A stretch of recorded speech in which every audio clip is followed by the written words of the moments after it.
Assalamualaikum warahmatullahi wabarakatuh. Innal hamdalillah nahmaduhu wa nasta'inuhu wa nastaghfiruh wa na'udzubillahi min syururi anfusina wa sayyiati a'malina. May yahdihillahu fala mudhillalah wa may yudlil fala hadiyalah. Asyhadu an la ilaha illallah wahdahu la syarikalah wa asyhadu anna Muhammadan abduhu wa rasuluh. Qala rabbi shrah li sadri wa yassir li amri wahlul 'uqdatam min lisani yafqahu qawli. Qala aidan qala Rasulullah sallallahu alaihi wasallam ballighu anni walau ayah. Saudara-saudaraku kaum muslimin rahimakumullah, kita berada di penghujung bulan suci Ramadan. Sebentar lagi bulan Ramadan akan meninggalkan kita semua. Mudah-mudahan kita optimis amal ibadah yang kita lakukan akan mendapatkan ganjaran di sisi Allah Subhanahu wa taala yang sangat besar. Dalam kesempatan yang berbahagia ini, tema yang akan kita ambil meniti jalan kebenaran.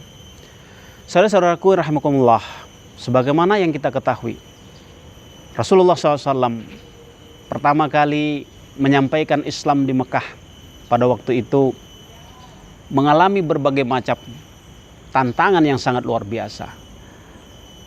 Mulai dari menyampaikan Islam secara sembunyi-sembunyi, kemudian menyampaikan Islam, menyampaikan opini kepada masyarakat Quraisy jahiliyah pada waktu itu, dan sampai kemudian hijrahnya Rasulullah SAW ini tidak luput dari berbagai halangan dan rintangan. Kita tahu Rasulullah dan para sahabat awal mula menyampaikan Islam tentunya sangat besar sekali ujian dan cobaan yang Allah berikan.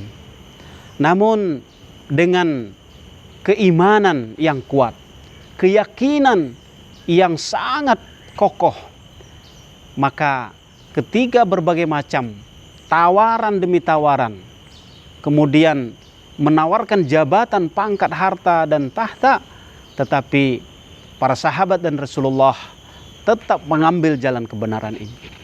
Maka ada kata yang sangat menggugah kita. Ketika para pembesar kafir Quraisy memberikan iming-iming kepada Rasulullah untuk memberikan semua yang Rasulullah minta, jabatan, pangkat, kedudukan, dan lain sebagainya yang sifatnya duniawi. Tetapi semua itu ditolak oleh Rasulullah. Kalaulah, kata Rasulullah, mereka meletakkan matahari di tangan kanan dan rembulan di tangan kiri, tentunya itu tidak seberapa. Maka Rasulullah akan tetap mengambil jalan kebenaran untuk menyampaikan agama. Maka kata Rasulullah, hancurnya dunia dan seisinya ini tidak seberapa dibandingkan saya meninggalkan agama Allah ini. Oleh karena itu, bagi saudara-saudaraku sekalian yang sudah mengambil jalan kebenaran, sudah mengambil agama sebagai pedoman hidup kita, tentunya kita memahami di dalam kita menyampaikan Islam pasti berbagai macam halangan dan rintangan. Ujian yang kita dapatkan tentunya tidak seberapa dibandingkan para sahabat. Oleh karena itu, tetaplah sampaikan kebenaran ini. Kita yakin suatu saat kebatilan akan kalah dan kebenaran akan menang pada saatnya.